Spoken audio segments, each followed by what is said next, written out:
আসসালামু আলাইকুম everyone, welcome back to my channel. আবারও চলে আসলাম আপনাদের মাঝে একদম সাদামাটা একটা রেসিপি নিয়ে।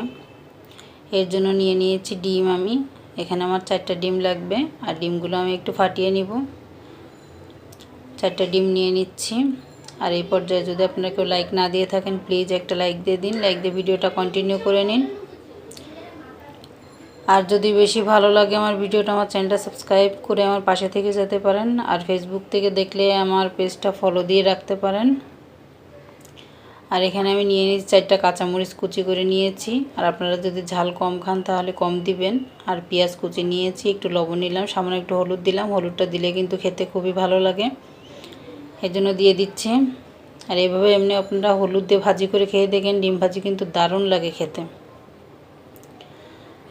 এখন ভাজি করার জন্য আমি প্যানে দিয়ে দিলাম, অল্প তেলেই ভাজতে হবে। এক সাইড হয়ে গিয়েছে, অন্য সাইডটা ভেজে নিচ্ছি। আর বন্ধুরা সবাই আমার পাশে থাকবেন, আমাকে সাপোর্ট করবেন। আর আমি ফেসবুকে নতুন পেজ খুলেছি, প্লিজ আপনারা সাপোর্ট করবেন।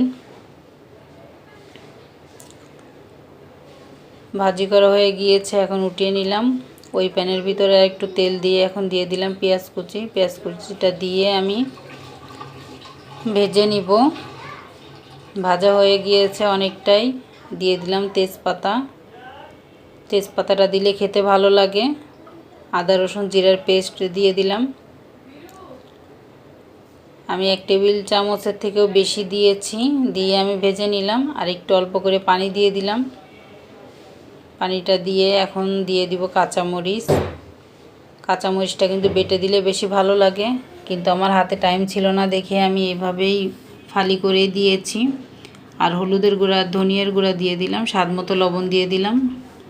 আর শুকনো মরিচটাও দিতে পারেন গুঁড়াটা, আর আমি দিলাম না। আর ভালোভাবে কষিয়ে নিলাম। এখন দিয়ে দিব আলু আর পেঁপে। আমি লম্বা লম্বা করে কেটে নিয়েছি, আপনারা আপনাদের পছন্দ মতো কেটে নিতে পারেন। আর এটা আমি এই তেলের ভিতরে, এই মশলার ভিতরে আর কি ভালোভাবে একটু কষিয়ে নিব। কষানো হয়ে গিয়েছে, এখন দিয়ে দিব পানি। অল্প করে পানি দিচ্ছি, এই পানিতে সিদ্ধ করতে হবে।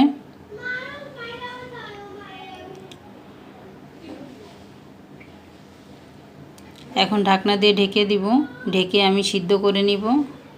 আর আলু আর পেঁপে কিন্তু সিদ্ধ হয়ে গিয়েছে। আবার একটু নেড়ে চেড়ে নিচ্ছি।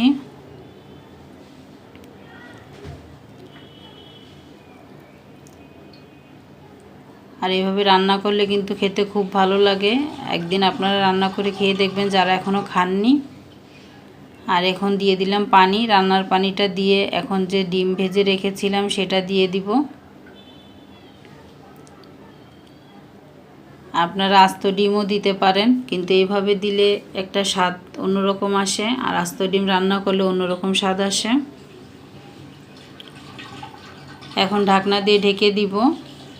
আর লবণটা চেক করবেন অবশ্যই। আমার লবণটা কম হয়েছিল, আমি দিয়ে দিয়েছিলাম লবণ। আর এখানে দিয়ে দিব ভাজা জিরের গুঁড়া, এটা অবশ্যই দিতে হবে। ভাজা জিরের গুঁড়াটা দিলে খেতে কিন্তু দারুণ লাগে, স্বাদটা দ্বিগুণ বেড়ে যায়।